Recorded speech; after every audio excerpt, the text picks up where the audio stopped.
अस्सलाम वालेकुम। Hope you will be fine. As you know कल हमने कंपैरेटिव पॉलिटिक्स की जो है इंट्रोडक्शन कर दी है, तो उसमें हमने कुछ जनरल पर्सपेक्टिव से देखा और कुछ डेफिनेशंस भी देखी कंपैरेटिव पॉलिटिक्स में।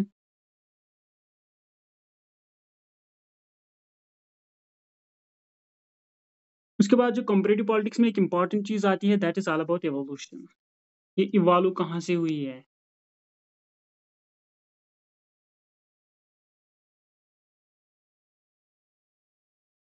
इवोल्यूशन की बात होती है कंपैरेटिव पॉलिटिक्स की, कि कंपैरेटिव पॉलिटिक्स आई कहाँ से। और जब हम इसके एवोल्यूशन की बात करते हैं तो वहाँ पर बहुत सारे स्टेजेस आते हैं कि कंपैरेटिव पॉलिटिक्स जो है इवॉल्व कहाँ से हुई है, तो बहुत सारी स्टेजेस आते हैं वहाँ पे। लेकिन इन स्टेजेस को हम डिवाइड करते हैं 3 कैटेगरीज में।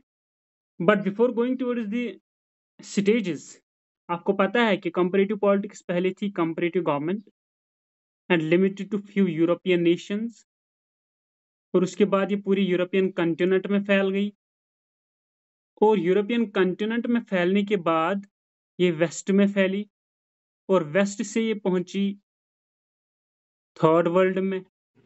इस तरह से जो इवोल्यूशन है कंपैरेटिव पॉलिटिक्स का हुआ है कंपैरेटिव गवर्नमेंट से। So basically it was comparative government, और कंपैरेटिव गवर्नमेंट से ये कंपैरेटिव पॉलिटिक्स बनती है जब ये यूरोपियन नेशन से पूरे यूरोपियन कॉन्टिनेंट में फैलती है, और यूरोपियन कॉन्टिनेंट से फिर वेस्ट में यानी नॉर्थ अमेरिका में, और वहां से फिर थर्ड वर्ल्ड कंट्रीज में फैलती है।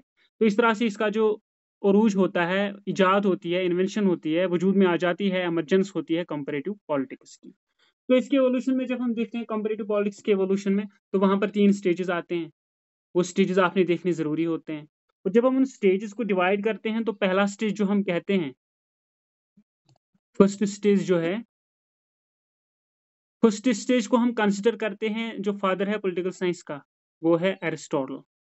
तो एरिस्टोटल के टाइम से लेते हैं हम फर्स्ट स्टेज। जो फर्स्ट स्टेज है वो हम एरिस्टोटल के टाइम से लेते हैं, और एरिस्टोटल के टाइम से लेके हम उस स्टेज को स्टडी करते हैं 17th सेंचुरी तक। 17th सेंचुरी तक।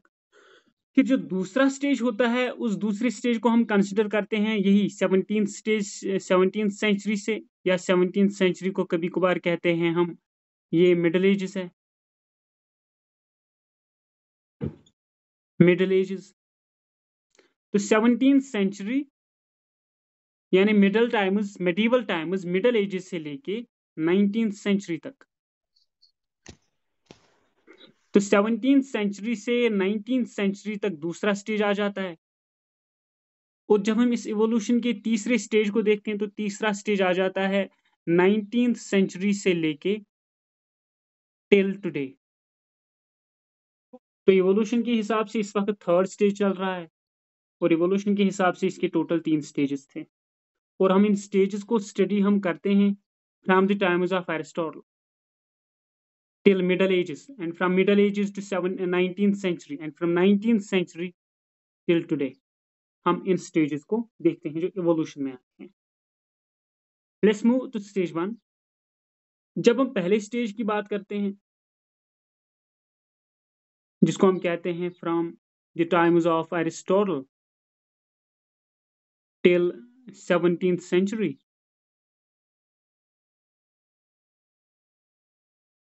तो वहां पर सबसे पहली बात यह है, एरिस्टोटल एज यू नो इसको माना जाता है फादर ऑफ पॉलिटिकल साइंस।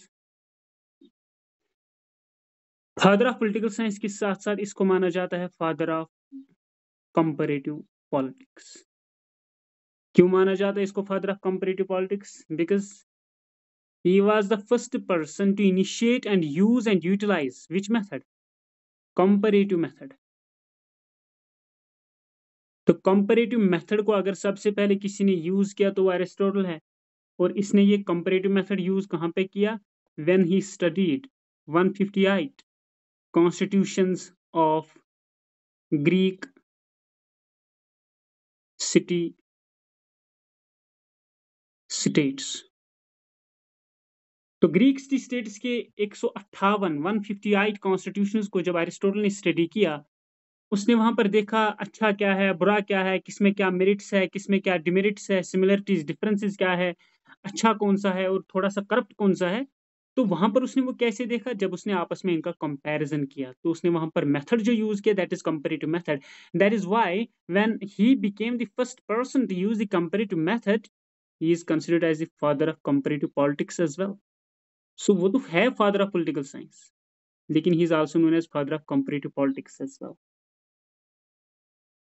क्योंकि उसने वहां पर क्या किया, कंपैरेटिव मेथड जब उसने यूज किया, देखो उसने क्या किया, 158 ग्रीक कॉन्स्टिट्यूशन तो उसने स्टडी किए. उसने फिर एक काम किया, उसने क्लासिफिकेशन दे दी क्वांटिटी पर,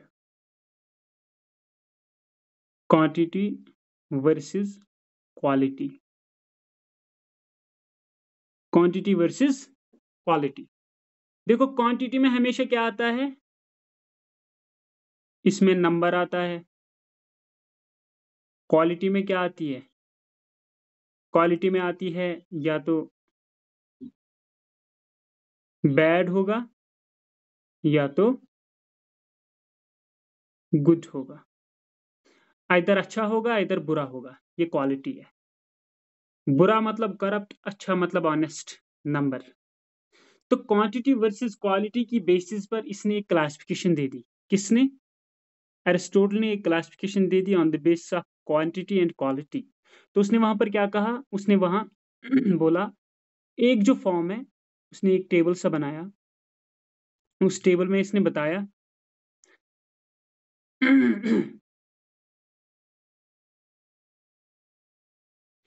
उसने यहां पर बोला, यहां पर क्या होगा, रूल बाय, कितने लोग रूल करेंगे वो पहला कॉलम रखा. दूसरे कॉलम में इसने रखा प्योर, प्योर मतलब गुड. और जो एक और कॉलम है उसमें उसने रखा करप्ट. प्योर के अपोजिट में इसने लिखा करप्ट, यानी bad farmers, corrupt farmers, dishonest farmers. अब ये क्या करता है, एक दो और तीन, तीन फार्मर्स ये देता है, तीन गुड में, तीन प्योर में, तीन करप्ट में. सबसे पहले वो कहता है रूल बाय 1%, रूल बाय 1%. अगर ये रूल अच्छा होगा तो ये मोनार्की है, लेकिन अगर यही रूल बुरा होगा तो ये टायरनी है. इसी तरह दूसरे में वो कहता है rule by few persons, rule by few persons अगर अच्छा हुआ तो अरिस्टोक्रेसी है.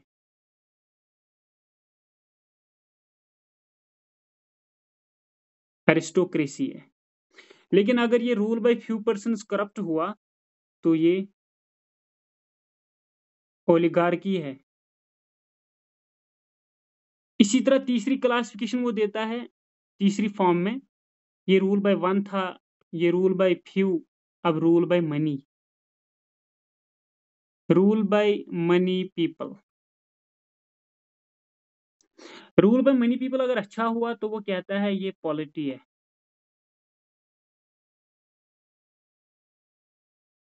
लेकिन रूल बाय मनी अगर करप्ट हुआ तो वो डेमोक्रेसी है.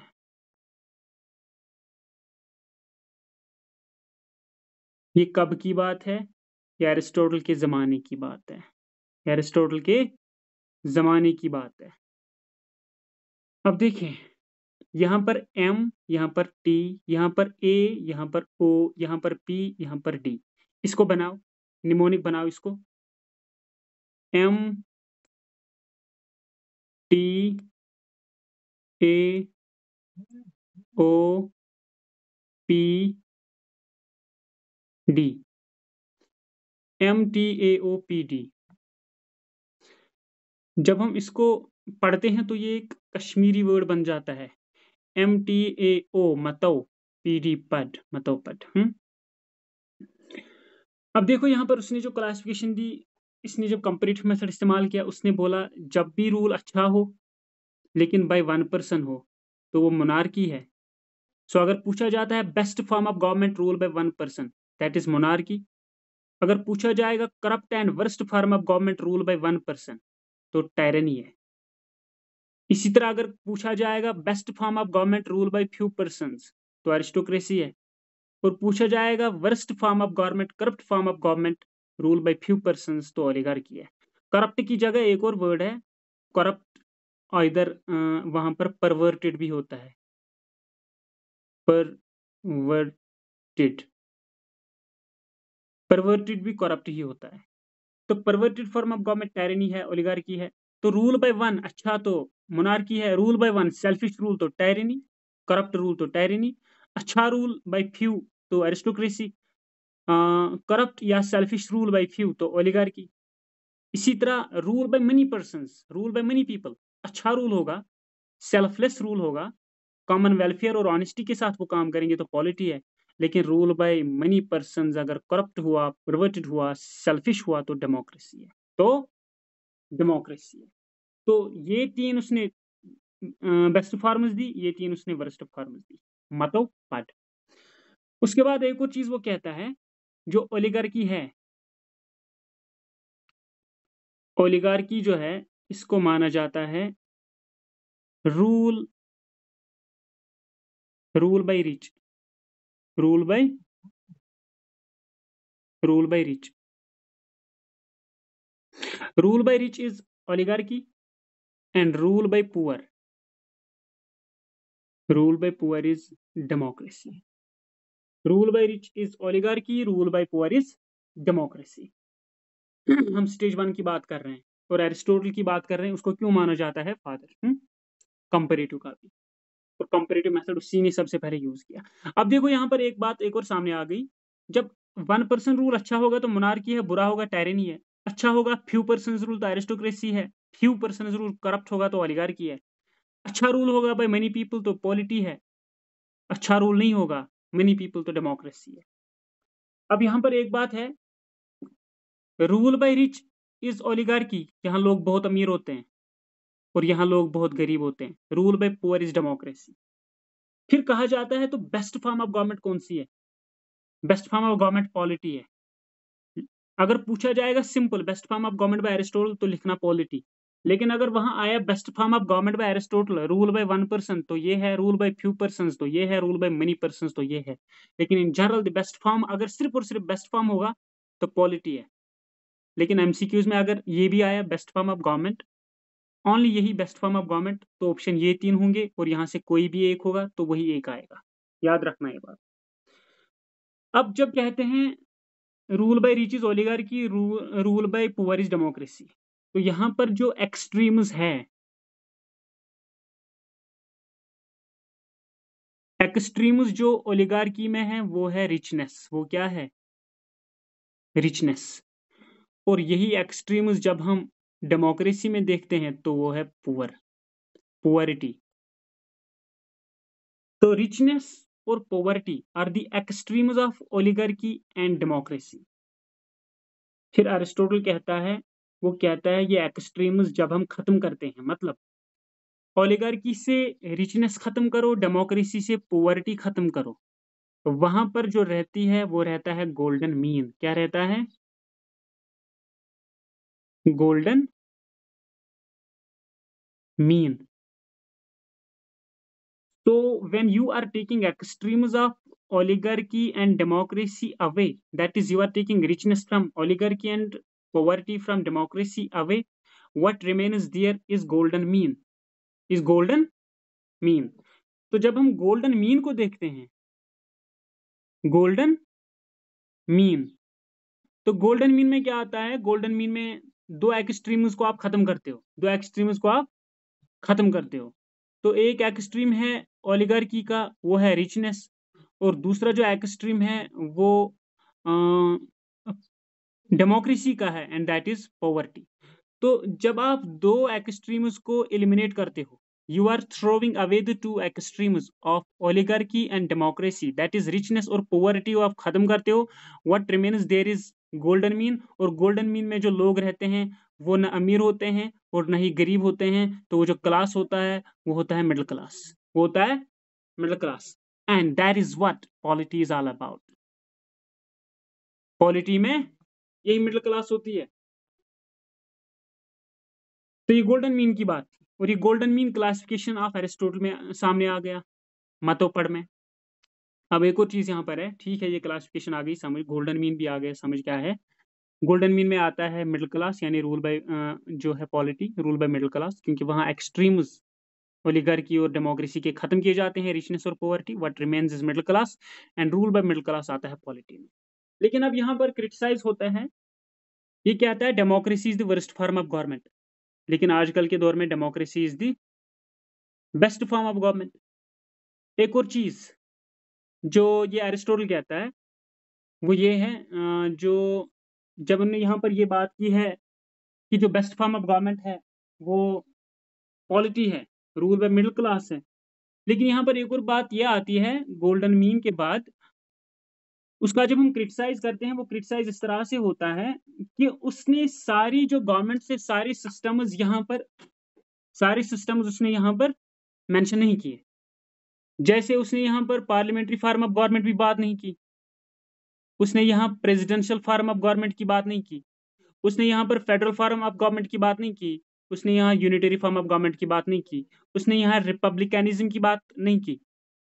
तो यहाँ पर एक लिमिटेड क्लासिफिकेशन उसने दी थी, और ये क्लासिफिकेशन उसने दी थी जब उसने एक मेथड यूज किया, and that is comparative method, and that is why he is known as the father of the comparative politics as well. और ये क्लासिफिकेशन उसने दी जब उसने स्टडी किए 158 ग्रीक सिटी स्टेट्स के कॉन्स्टिट्यूशंस को, ग्रीक सिटी स्टेट्स के कॉन्स्टिट्यूशन को। उसके बाद यहाँ पर जो पहला स्टेज है इसमें हम देखते हैं बहुत सारे कंट्रीब्यूशंस आते हैं, लाइक कंपैरेटिव मेथड यूज किया, सिर्फ एरिस्टोटल ने नहीं किया, एरिस्टोटल के बगैर यहाँ पर माकियावेली की भी बात होती है, माकियावेली की बात होती है, साइसीरो की बात होती है,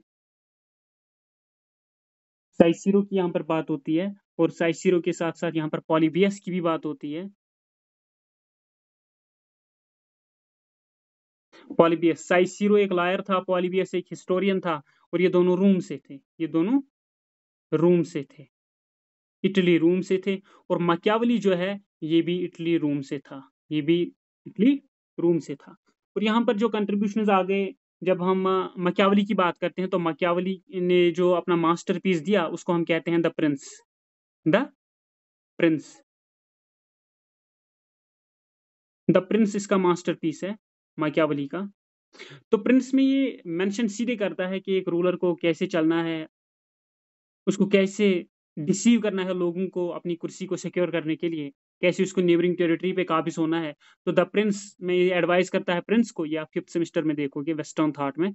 तो द प्रिंस के साथ साथ उसने आर्ट ऑफ वार भी लिखी है, लेकिन यहाँ पर जो ज्यादा इंपॉर्टेंट है वो द प्रिंस है, और डिस्कोर्सेज है, उसकी एक और बुक है दैट इज डिस्कोर्सेज।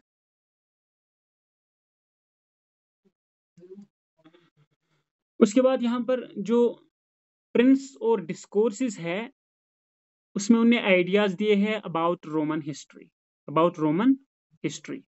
और इसी तरह जो साइसीरो और पॉलीबायस, ये भी रोम से थे, ये लायर था और पॉलीबायस हिस्टोरियन था। इन्होंने क्या किया, इन्होंने जो ग्रीक आइडियाज जो थे उनको इन्होंने कैरी ऑन किया रोमन हिस्ट्री में, रोमन थॉट में इन्होंने डाला। वो पॉलीबायस और साइसीरो ने रोमन थॉट में ग्रीक आइडियाज डाले, ग्रीक फिलोसफिकल या पॉलिटिकल आइडियाज डाले, साइसीरो और पॉलीबायस ने। इसके अलावा इस पहले स्टेज के दौरान जो कंट्रीब्यूशन रहता है पॉलीबियस, मकियावली, साइसीरो को छोड़ के, वो रहता है जेसमिल का भी रहता है, डिटॉकवेले का रहता है, ब्राइस का रहता है, या मोंटेस्को का रहता है, या बाकी जो फिलासफर्स हैं उनका भी रहता है। और ये सारे फोकस इस बात पे करते हैं कंपैरेटिव मेथड जरूरी है। कंपैरेटिव मेथड क्यों जरूरी है, क्योंकि कहते हैं कंपैरेटिव मेथड इसलिए जरूरी है because you are studying the present politics from past history, present politics from past history. तो प्रेजेंट पॉलिटिक्स को आप पास्ट हिस्ट्री से स्टडी करते हो, कैसे, ये वही बात है, प्रेजेंट पॉलिटिकल सिस्टम में, प्रेजेंट एक कंट्री में कुछ प्रॉब्लम्स होती है तो वो तारीख का मुआयना करते हैं, तारीख को वो एग्जामिन करते हैं कि पास्ट में अगर ये प्रॉब्लम्स हुई थी तो रूलर्स ने क्या किया था, तब कौन सा मेथड किया, तो आज कौन सा मेथड हम इस्तेमाल करेंगे। तो कंपैरेटिव मेथड इसलिए भी यूज किया जाता है to study from past history about present politics, present political problems को आप कैसे पास्ट हिस्टोरिकल मेथड से सॉल्व करोगे। तो यहाँ पर जो बात है कंपैरेटिव मेथड की, तो कंपैरेटिव मेथड इसलिए ज़रूरी है क्योंकि आप यहाँ पर कुछ करंट प्रॉब्लम्स को पास्ट हिस्ट्री को देख के सॉल्व कर जाते हो। तो ये पहले स्टेज में आता है ये कंट्रीब्यूशंस और इन थिंकर्स या ऑथर्स के नाम आते हैं पहले स्टेज के दौरान। उसके बाद जो दूसरा स्टेज है, दूसरा स्टेज जो स्टार्ट होता है वो स्टार्ट होता है from middle ages till 19th century. Middle ages to 19th century, ये दूसरा स्टेज होता है कंपैरेटिव पॉलिटिक्स के इवोल्यूशन का। तो जब हम दूसरे स्टेज की बात करते हैं तो वहाँ पे भी इन फिलासफर्स का नाम आता है, जैसे जेएस मिल की बात वहाँ पे होती है। जेएस मिल के साथ-साथ मोंटेस्क्यू की बात वहाँ पे होती है।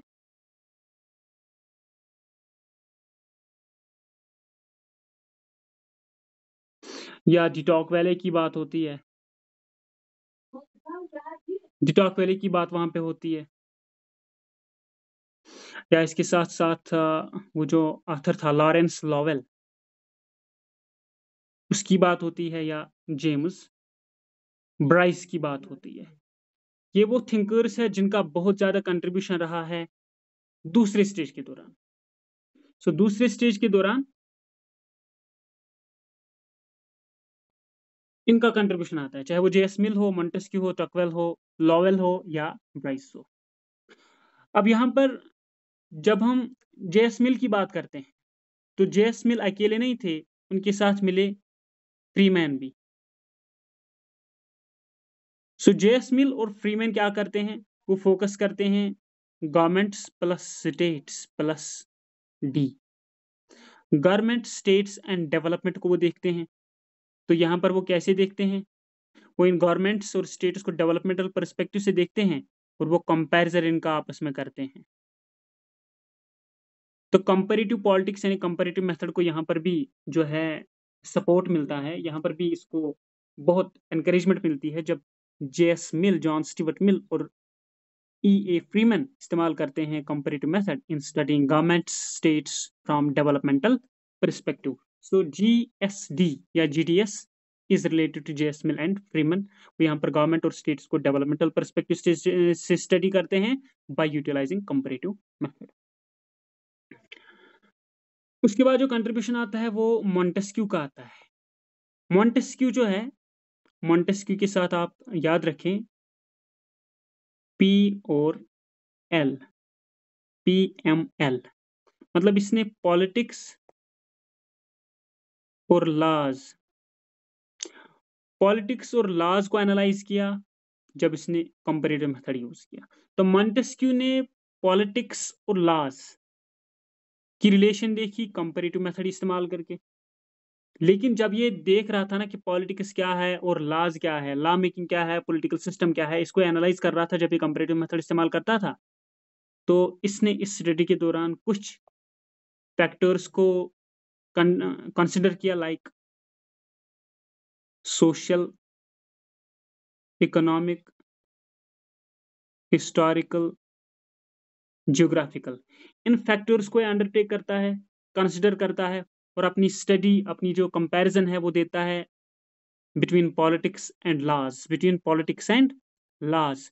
लेकिन बात यहाँ पर यह है, इसने इन फैक्टर्स को अंडरटेक करके स्टडी तो किया पॉलिटिक्स एंड लॉज, लेकिन ये पॉलिटिक्स और लॉज किन का इन्होंने स्टडी किया, ये इन्होंने ब्रिटिश और फ्रेंच सिस्टम का स्टडी किया। ब्रिटिश एंड फ्रेंच सिस्टम का स्टडी इन्होंने किया, politics and laws from social perspective, economic perspective, historical perspective and geographical perspective. तो इसने वहां पर देखी यहाँ ब्रिटिश में कैसी गवर्नेंस है, फ्रांस में कैसी गवर्नेंस है, और इसी बेस पे उन्होंने दे दी फिर book theory of separation of powers. ये रिसेंटली सिविल सर्विस के एग्जाम में आई थी, theory of separation of powers. तो मॉन्टेस्क्यू जो है वो कंपैरेटिव मेथड इस्तेमाल करता है by studying politics and laws of British and France by taking into consideration socio-economic, historical, and geographical factors. And on the basis of this very study, by taking these very factors into consideration, he formulated his theory of separation of powers. तो Montesquieu ने भी यहाँ पर comparative method को encourage किया। जब इसने ये कंपैरेटिव मेथड इस्तेमाल किया पॉलिटिक्स और लॉज को स्टडी करने के लिए, बहुत सारे फैक्टर्स, बहुत सारे नजरियों से, बहुत सारे एंगल्स से ब्रिटिश और फ्रेंच सिस्टम को, और इसी बेस पे उन्होंने फिर अपनी एक मास्टरपीस दी जिसको हम कहते हैं theory of separation of powers. उसके बाद जो डिटॉकवेले हैं, डिटॉकवेले ने बुक लिखी है democracy in America. Democracy in America. तो डेमोक्रेसी इन अमेरिका में डिटॉकवेले एक इम्पॉर्टेंट पॉइंट देता है कि जब कहीं पे तहरीक उठती है तो उसको दबा दिया जाता है, लेकिन वो दब नहीं जाती है। बस वक्त का जो हुक्मरान होता है वो समझता है ये 10 20 30 50 साल शायद मैं जीत गया, लोग खामोश हो गए। लेकिन ये जो खामोशी है ना, जो पनप रही है कुछ डिकेड से, ये जब फिर फटती है, जब ये एक्सरेट होती है, जब ये बर्स्ट होती है, तो वहां पर एक रेवोल्यूशन आ जाता है। वहां पर एक, लिहाजा वो खामोशी को कमजोरी ना समझे। तो डेमोक्रेसी इन अमेरिका में डिटॉकवेले ये पॉइंट कहता है। उसके साथ साथ जो लॉरेंस लॉवेल है, लॉरेंस लॉवेल ने एक बुक लिखी है, उसका जो नाम है दैट इज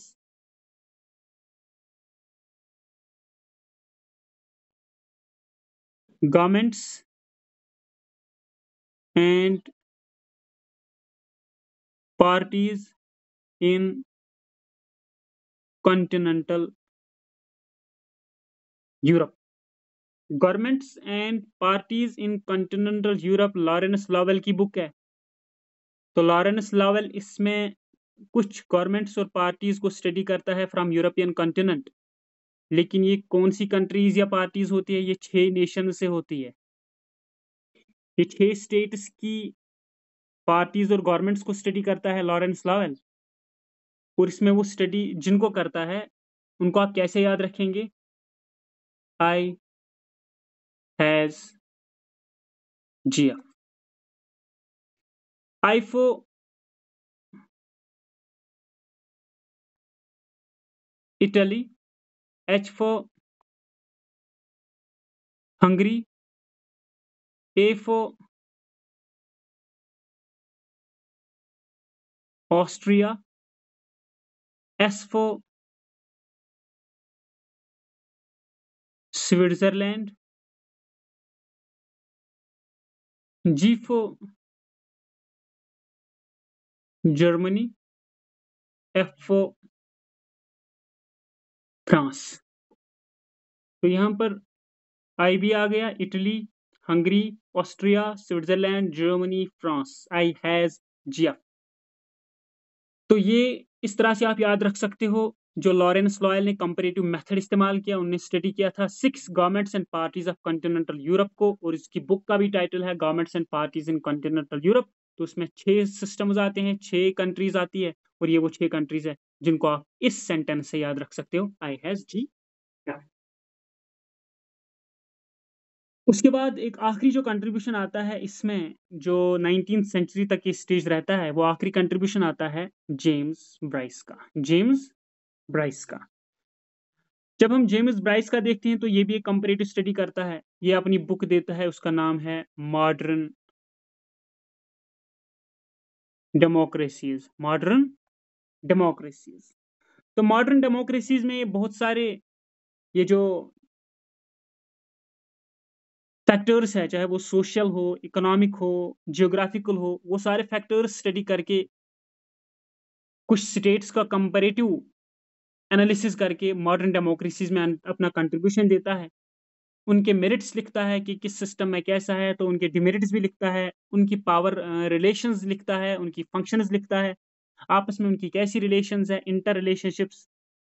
तो मॉडर्न डेमोक्रेसीज में जो एक कंपैरेटिव मेथड इस्तेमाल करते हैं James Bryce, by studying 5 nations, ये वहां पर हेल्प जो लेता है, ये हेल्प लेता है PHL से, फिलॉसफी, हिस्ट्री और लॉ से।